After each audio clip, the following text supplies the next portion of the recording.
بانی تحریک انصاف کی 6 اور مشرفی کی ایک مقدمے میں درخواست ضمانت پر سماعت 16 جولائی تک کے لیے ملتوی کر دی گئی۔ ایڈیشنل سیشن جج افضل مجوقہ نے کیس کی سماعت کے دوران کہا کہ 8 جولائی تک عدت کیس کا فیصلہ دینا ہے، ضمانتوں کی درخواست بعد میں دیکھ لیں گے۔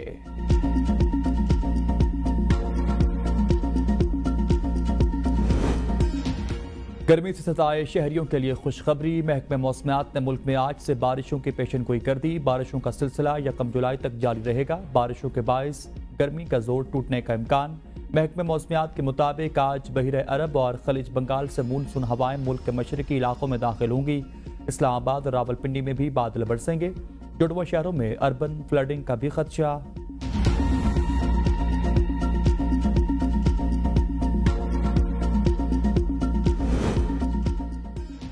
وفاقی کابینہ نے ویژن عزم استحکام کی منظوری دے دی۔ وزیر اعظم پاکستان شہباز شریف کہتے ہیں آپس کی لڑائیوں کے بجائے اس ویژن کو سپورٹ کرنا ہوگا۔ کابینہ اجلاس سے خطاب میں وزیر اعظم نے کہا کہ عزم استحکام آپریشن کے دوران عوام کو کسی قسم کی کوئی پریشانی نہیں ہوگی۔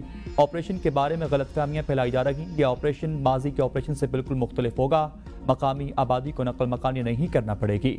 وزیر اعظم نے وزراء کو بجٹ اجلاس کے دوران پارلیمنٹ میں حاضری کو یقینی بنانے کی ہدایات بھی جاری کی۔ امریکہ نے پاکستان میں آپریشن عزم استحکام کی حمایت کر دی۔ ترجمان امریکی محکمہ خارجہ میتھیو ملر نے کہا کہ پاکستانی عوام دہشت گرد حملوں سے شدید متاثر ہے۔ انسداد دہشت گردی میں امریکہ اور پاکستان کا مشترکہ مفاد ہے۔ ہمارا سیکیورٹی معاملات پر پاکستان کے ساتھ اشتراک قائم ہے۔